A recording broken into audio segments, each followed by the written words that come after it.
thanks for tuning in today to Front Porch Conversations. We're here on the porch at the Copeland Community Center on a beautiful spring day, and we have an orchestra in the background of birds, so you probably will get to have a concert as well as a conversation. I want to introduce you to our guests today, Jim and Barb Kile. Thank you so much for being here. Thank you for asking us. Today. Yeah, glad to be here. Good. Barb, how about telling us where you were born and where you grew up? I was born in Aurora, Illinois. I grew up there for 5 years, and then we moved to California. And from California, after we lived in, my dad built 3 different houses, and then we moved back to Illinois, and then I came down here. Jim, why don't you catch us up on your early years? Well, I'm a California native, born in Santa Ana, California, which is in Southern California. I spent, approximately 5 years in childhood on a ranch near Santa Ana. And then my father got a job on a different fruit ranch in the neighborhood of the San Juan Capistrano Mission. And so I spent the growing up years there, and went to the various schools that were there. And there's other life exciting changes that happened there that I think we'll get to in other questions you'll have. Barb, how about siblings? Do you have siblings? Pardon? Do you have siblings? Oh, yeah. I am the third. My older brother was he kept me going, and he tried to do it. He's like 6 years older, and then my sister came pretty soon, and then 5 years, and then 5 years I have a younger brother. But we were crazy when we were growing up.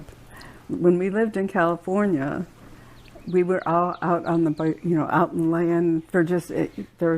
My parents liked to top or cut off the top of the mountain and put their house in, but build their house.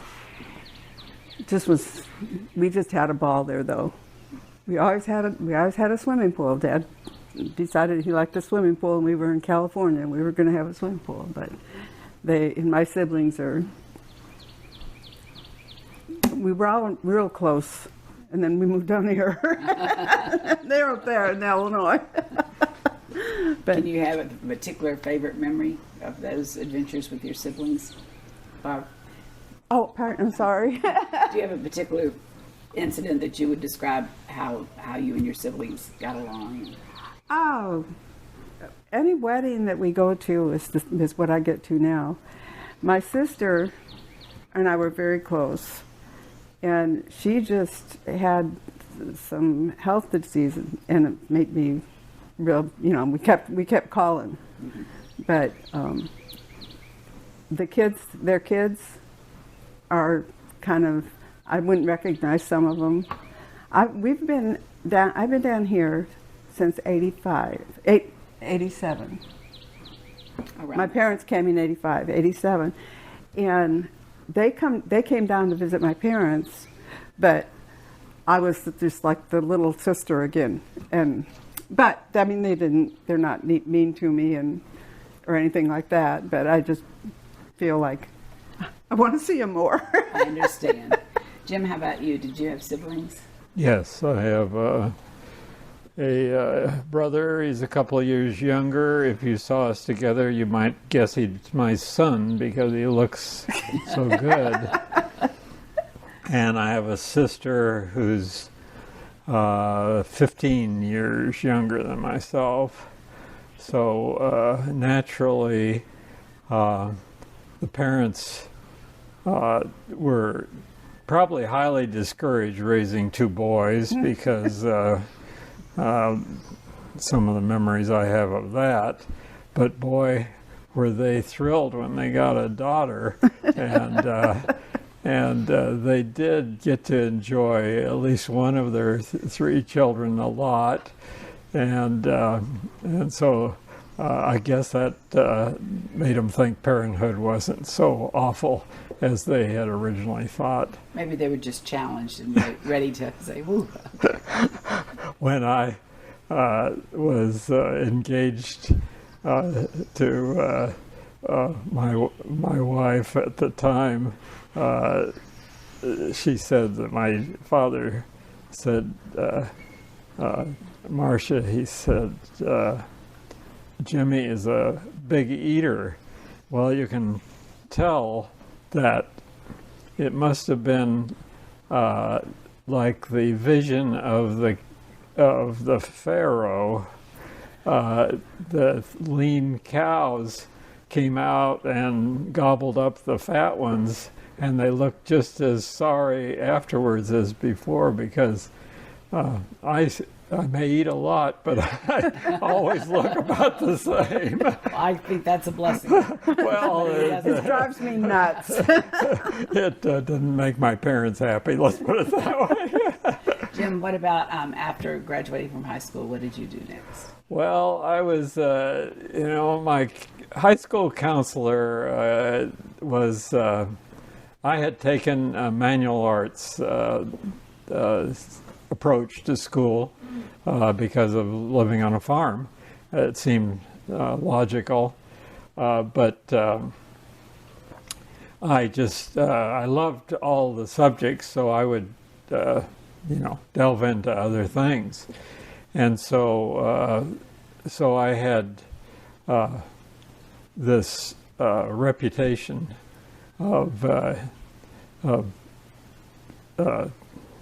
but anyway, my counselor, when I told him I was going to probably go to work on a farm, because we were very poor and we didn't own anything, he insisted that he needed to talk to my parents and get me in college. Well, you can't afford college just because somebody says you need to go. But it was, of course, it was shortly after World War II, and by the time I graduated high school, Korean War was, I don't know what they call it now. Anyway, it was pacified, so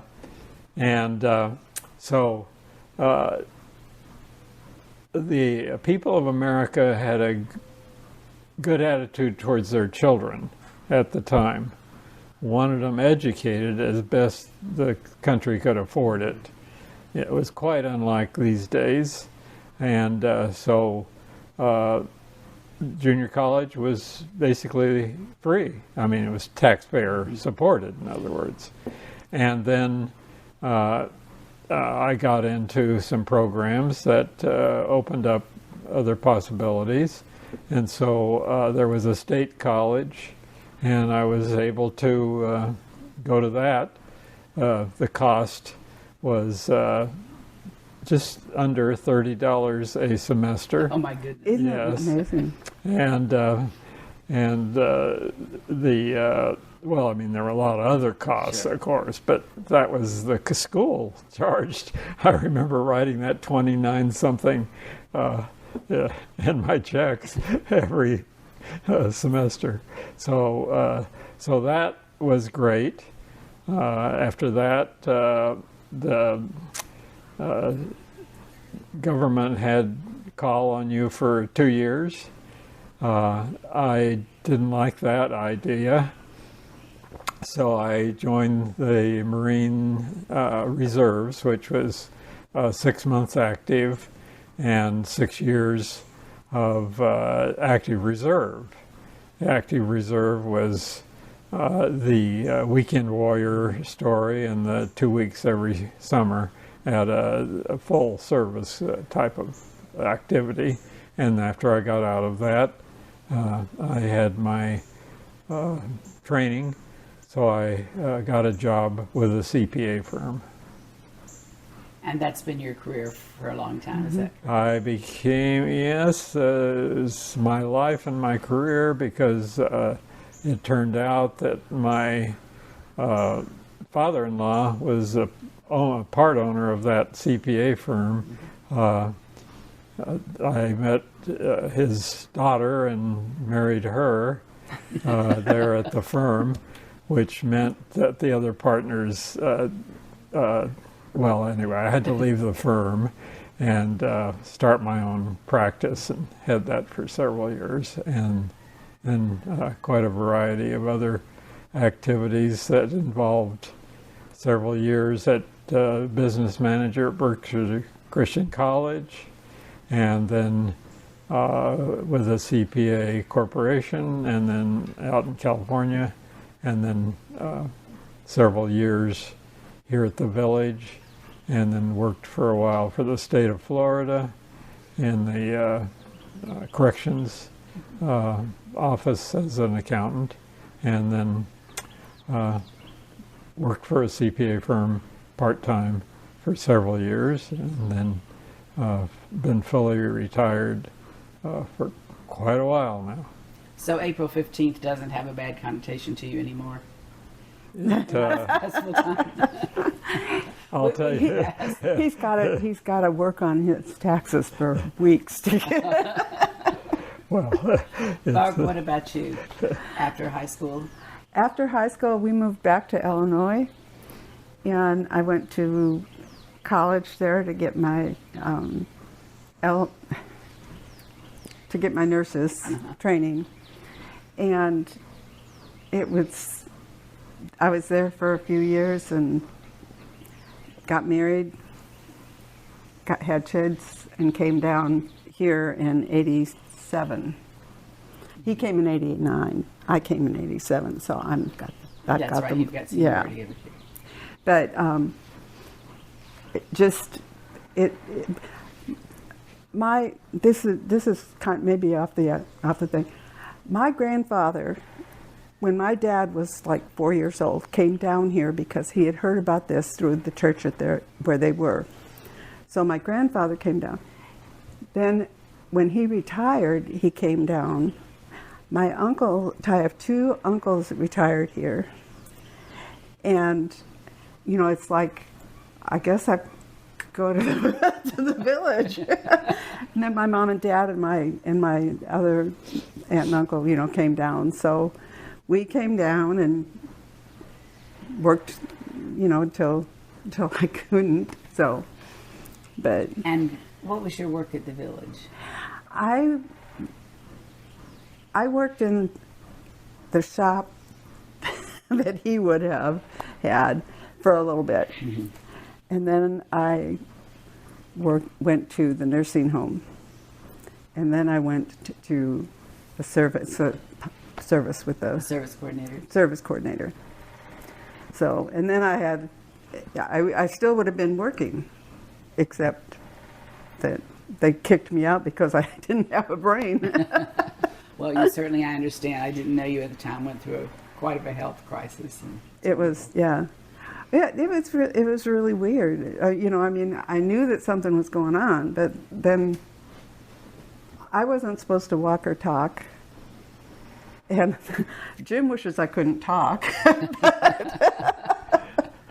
No, not at all. So, but I did. And Jim, how many children do you have? I have two boys and a girl. The girl's the oldest. When I married the boss's daughter,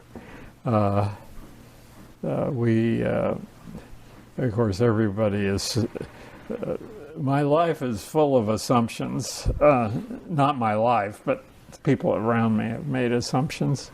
And they've drawn conclusions, and it'd be, it's what is and what it appears to have been so different that when I hear what people were thinking later on, you know how anyway, I wanted to read when I was a tyke, and before I got to school, there was nobody in my house who would give me 1 ounce of help. with reading. I was a beggar for reading, and they wouldn't. They were not interested in teaching their son how to read. So when I went to school, that when they put that up there on, that kindergarten was when we started back in those ancient days. When they had those alphabets up on there, that was my delight. They were going to unlock for me what I wanted. And then, much to my horror, the chairs were almost as uncomfortable as these are. And so I remember the second day a conversation with my mother when she said, "Get up, get ready." And I said, "I'm not going back there. Those chairs are miserable." And found out I had to go. But anyway, I soon forgot about the chairs and learned the English language and began reading. And that reading, the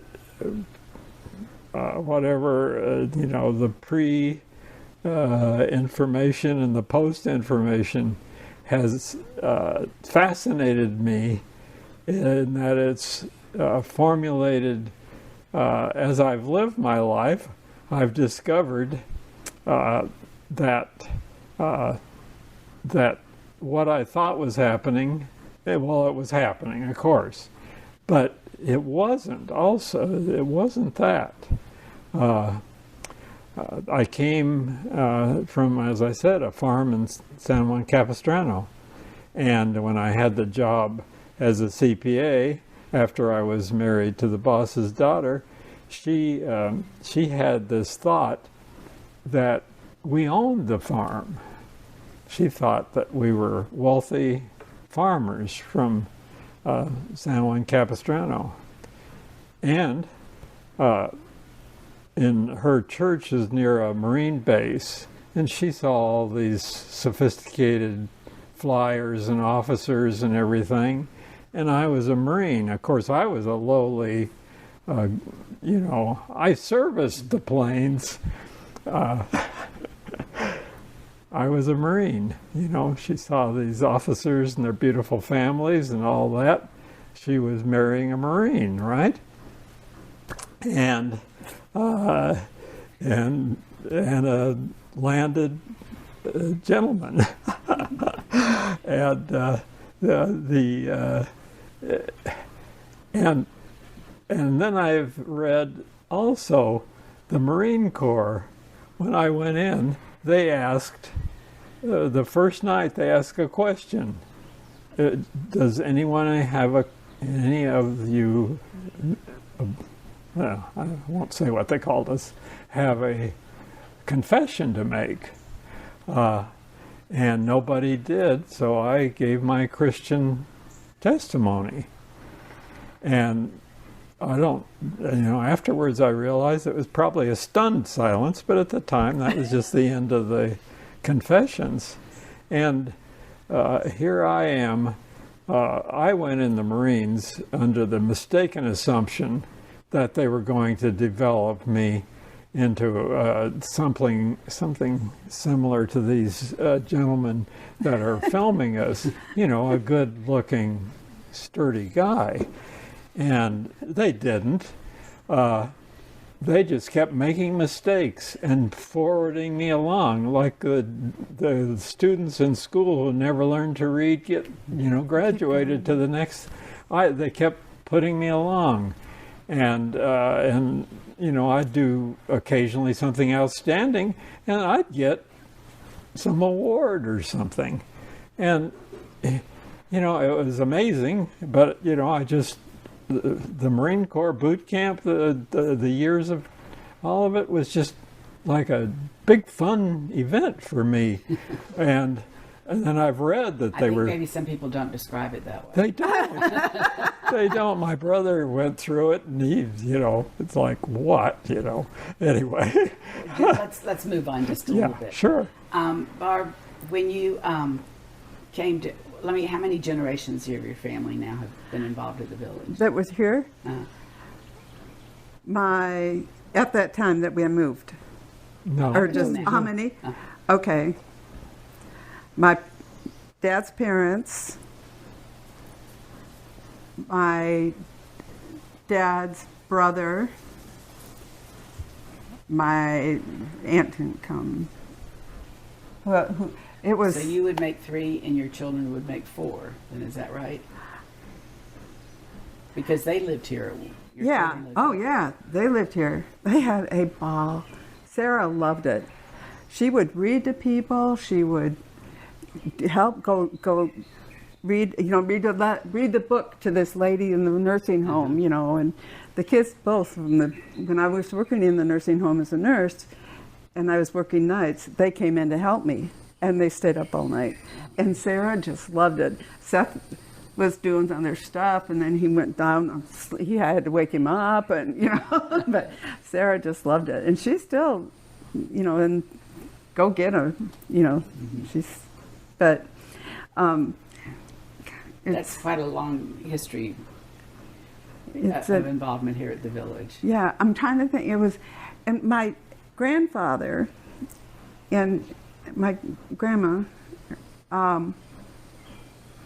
were here, and my sister and my cousin were working here at the time, and so we came down to see my sister and then see the parents, and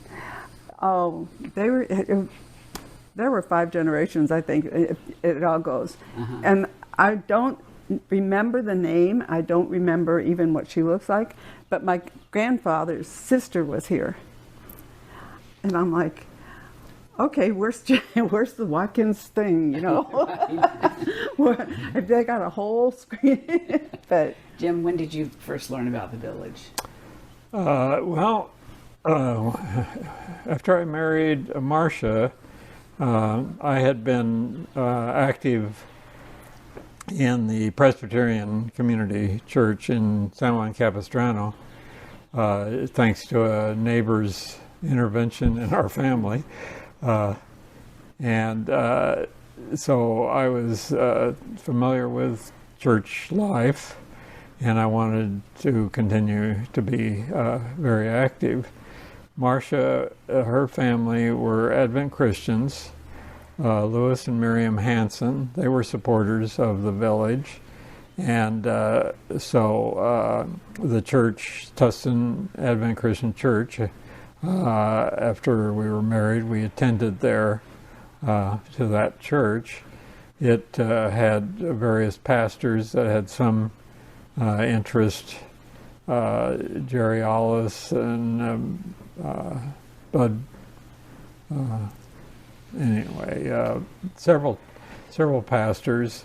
I did my support for the village through the church to get the church to be involved in the village, because it seemed such a good thing for the denomination.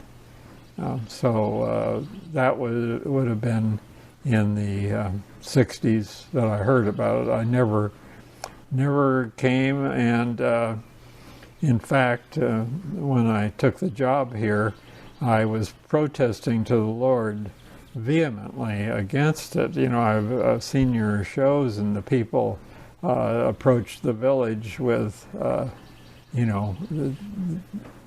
was like, yes, God was in their sails, but they had their course. They were excited. Well, God was in the sails, but I was sure trying to turn that rudder, but it wouldn't move. His Holy Spirit, here I am. Yeah. Well, the village has benefited from you being here, and we're glad that you're both here and part of this community. I have a final question for each of you. What advice would you give a young person today? pardon? What advice would you give a young person today?